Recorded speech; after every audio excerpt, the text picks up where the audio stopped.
Alright, mag-deliver tayo no, sa LBC Robinson. Kaya syempre travel muna tayo na, walang shortcut yan.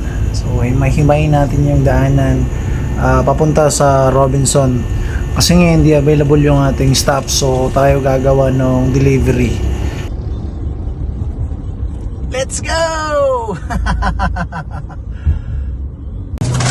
Alright, mag-deliver tayo no, sa LBC Robinson. Kaya syempre natin na nalagyan dahil natin madala yan lahat ng walang nalagyan.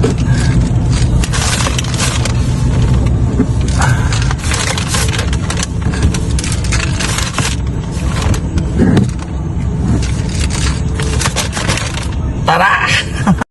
At yun na nga no, nasa LBC na tayo. At syempre maaga to, diba? Sir, bakit yung stop mo? Sabi ko, hindi available eh. So ako mag-deliver. Gano'n naman talaga. Okay, sabi niya, sir, pakibalot naman. So ayan na, kumuha ng pambalot, no? Sabi ko, dahan-dahan lang sir ha. Isipin mo lang sir, ikaw yung nilalagay dyan. Pero lang. Sabi niya, sir, wag mo na akong sama sa video ha. Yung video mo na yung pagpasok mga ano. Sabi ko, sige, walang problema.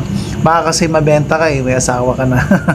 So ayan na po yung ano, no, produkto. Binabalot na po. So pinapakita ko lang po sa inyo na every time may order po, pagka malayo, LBC po ating may gamitin.